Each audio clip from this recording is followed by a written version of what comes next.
Hello and welcome to my channel. I'm Nikita Lunala and thank you for clicking on my video. I'm doing a tutorial on Mimi G and Simplicity's men's fitted shirt.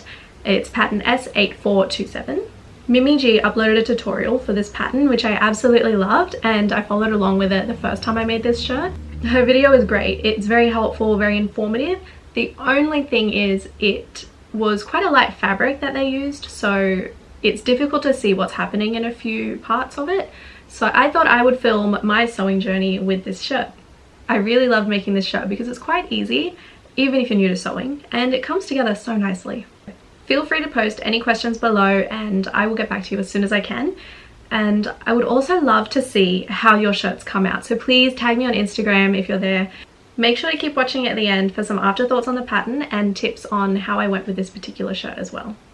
Okay, here we go. Good luck. I am going to start with cutting up the interfacing. I can happily say I have enough interfacing for what I need to do. I'm actually not sure if this needs interfacing, but it says placket interfacing. I don't know if the placket is the interfacing for the actual placket, but anyway, just doing it just in case. So I'm doing 2 of the placket interfacing, 2 of the barrel cuff, and what are we? 1 of the collar, neckband, sorry. So I'm not actually going to be doing a collar with mine, I'm just doing the neckband, but I mean it's basically the same thing, you get the idea. And that one's actually really easy to follow if you want to go to the original tutorial.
What I've done is I've gotten each of the fronts and I have the inside of the fronts and I've folded them back 1 inch and then 1 inch again as per the markings on the pattern.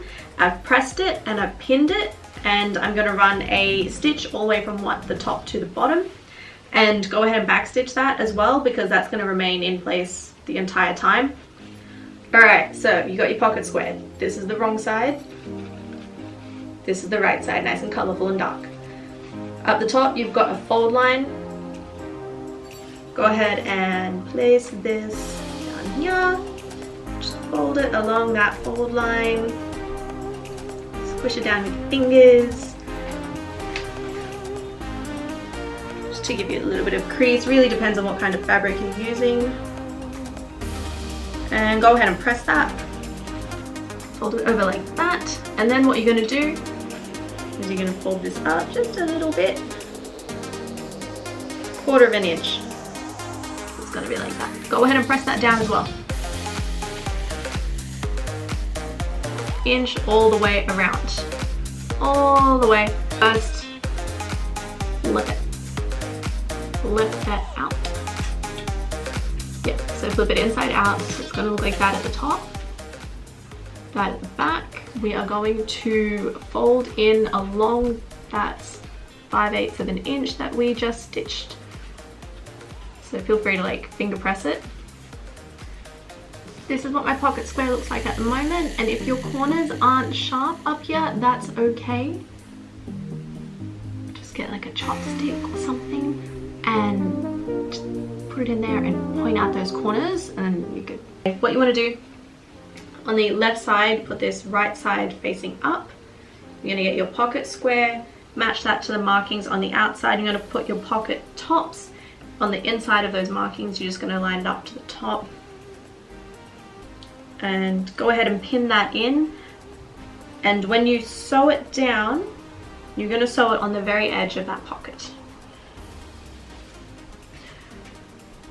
Worth mentioning is one of the most important things with your pocket piece is making sure that you actually get it straight across the chest. It will stand out if it's wonky. So here's my pocket. So I've just got it on the outside. Now I used this white pin and this white pin on the edge just to tell me where my markings are, because I didn't want to, I made markings on the inside. See that pink dot? Just made that with a pink pencil. I put that on the inside, but I didn't want to mark the outside with anything, so I just used those pins so I know from one side to the other. Here's my pocket, so you're just going to sew along the very edge, all the way down and around. Don't forget to backstitch at the top here and at the top here.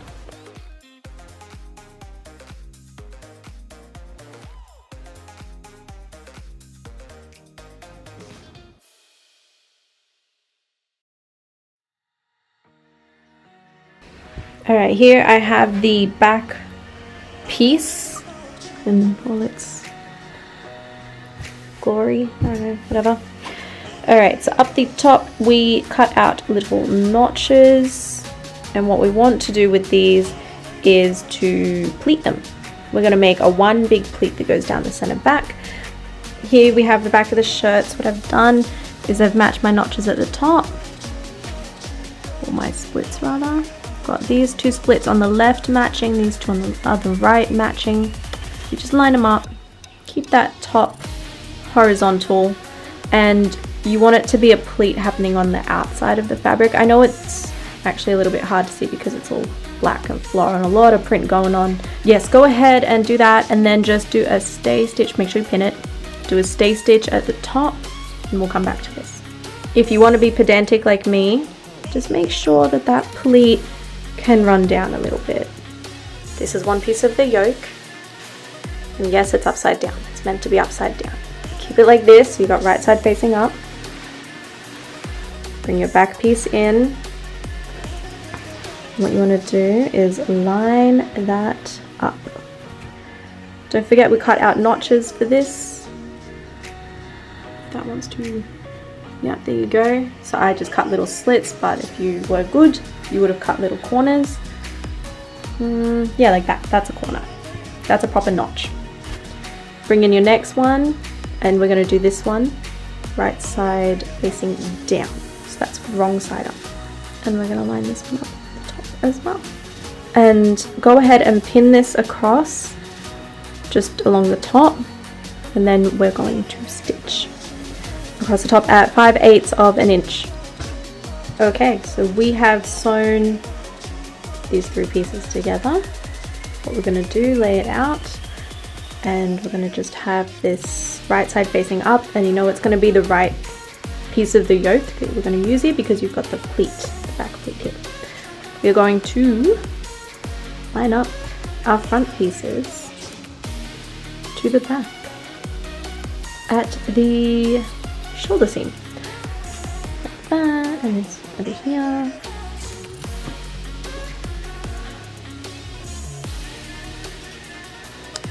So I've gone ahead and just pinned these 2 shoulder seams just off camera because it makes my life easier.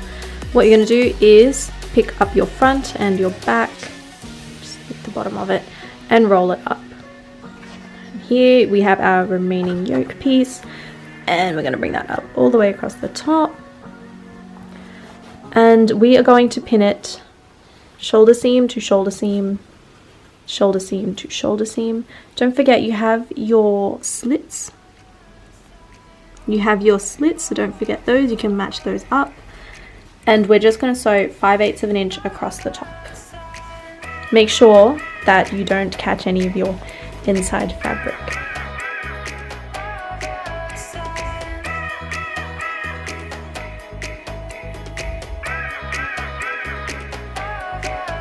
I'm going to sew my interfacing onto my pieces. So here I've got the cuffs, another cuff. I'm just sewing onto one side of the cuffs for the moment. And here I have my neckband, so I'm going to sew this on there as well. And I'm going to sew this interfacing onto this placket and this onto this.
When you feel the world is over, when you say you're feeling lonely,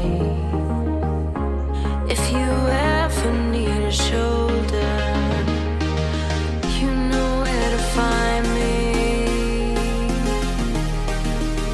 Stop chasing all the city lights, breathe me in, go on and take your bite, count on me to make you come alive. You know where to find me tonight.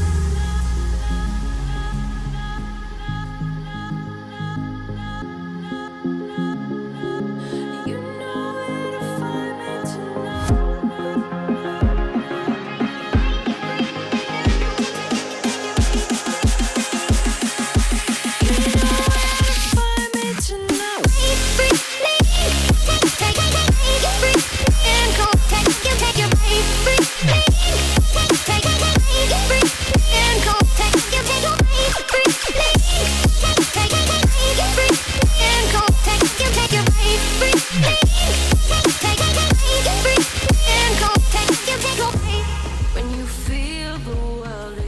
To the ironing board, and I am hemming this. I'm gonna hem it at 1/4 inch up, or just press it at 1/4 inch up, and then I'm going to pin it and stitch it, and it's gonna be mostly a stay stitch kind of thing. I mean, I won't actually change the stitch length, but I'm gonna stitch it down, and then I'm gonna do the same thing once it's stitched. I'm gonna roll it up, pin it, or roll it up, iron it, pin it, and then sew it, and that'll be the actual.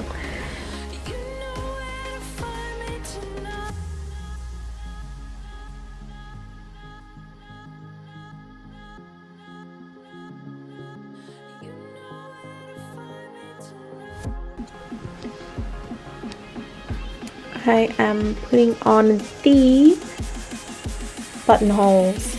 This is a buttonhole guide, and what I've done is I'm going to mark it on the inside of the shirt. So this goes on the front left of the shirt. So I've got it inside out, and just flip this over to make sure, and you know which side is which, because the top of the buttonhole has a bit of an edge to it, which will match up with the ever so slight edge. And it focuses. Come on. Come on. There you go. So yes, it'll match up with that edge there on that seam line.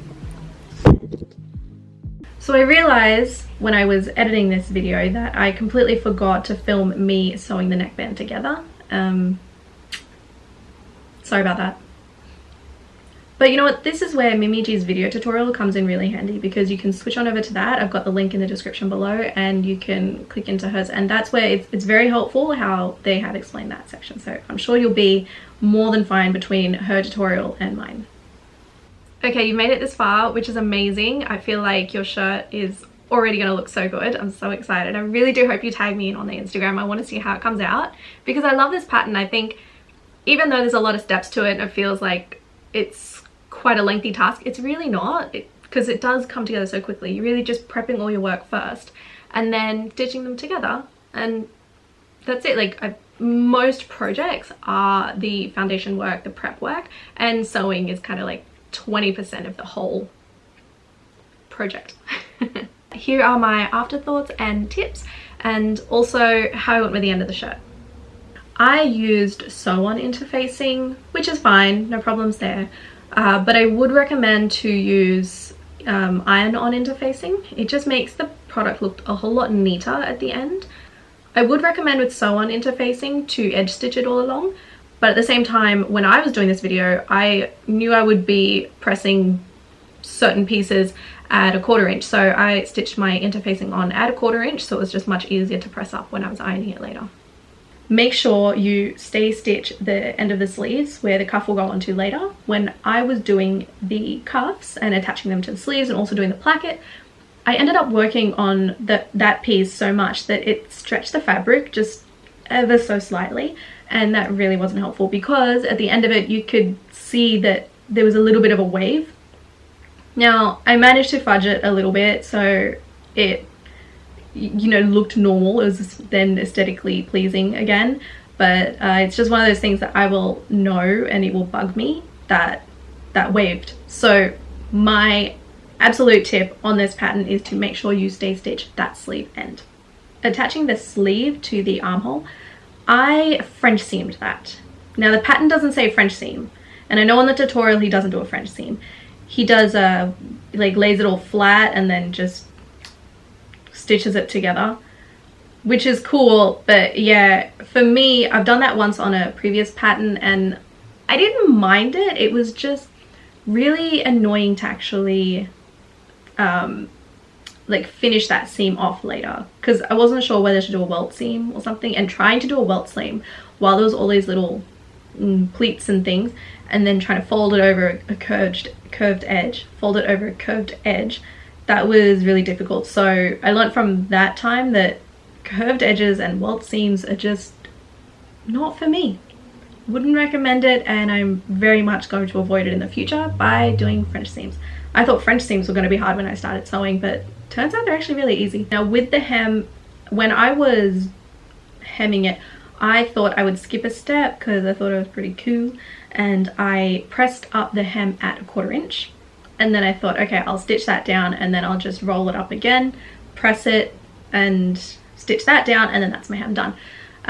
No, I actually shouldn't have. I mean, it came out okay, it was fine, but I can just see that that kind of left me open to a few mistakes. It left me open to having a wavy hem. So what I should have done, and what I'm pretty sure the pattern says, because I found it in another pattern where it tells me to do this, is stitching it 1/4 inch from the raw edge and pressing that up, and then I will be stitching that down, and I will press it up again, and then I will stitch that down, and that will be it. I may potentially, because that first stitch down at the initial 1/4 inch, that one is more of a guide, so that when you're pressing it up you maintain the same shape of the garment. So if you've got curves on it like this shirt does, you will keep that curve happening and it'll be at the right places. Feel free to post any comments, questions, and I will get back to you as soon as I can. And I hope that I can help you with your sewing journey on this shirt, particularly also your sewing journey with the future, because I think this pattern, as simple as it might seem at the end, you really do learn a lot of things and you gain a lot of experience with, well, you know, your buttons and your seam lines, your stitches, and making straight seam lines as well.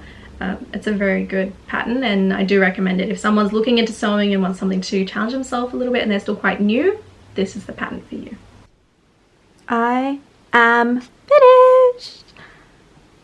I only have, this is actually a men's shirt as we know, but I only have a female mannequin, so yeah, I'm pretty happy with this. It actually does line up, but just it's hard because the mannequin is not the same size as the shirt. But yes, I'm really happy with this. I've just hand sewn all the buttons.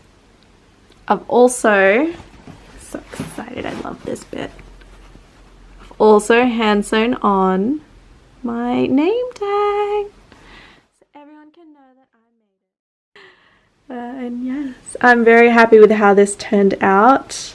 Every single aspect of it. The hem is even, the seams are all as perfect as I like them. No frayed edges, no wonky lines, and yeah.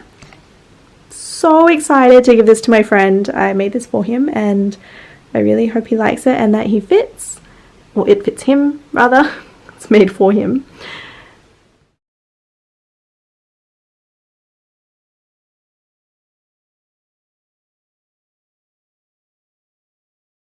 Yes, very pleased indeed.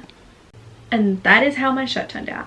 I'm happy with it, my friend's happy with it, and I'm also loving the feeling of creating something from scratch and seeing it all the way through to the end, and it just is so satisfying of a feeling to really make something from nothing.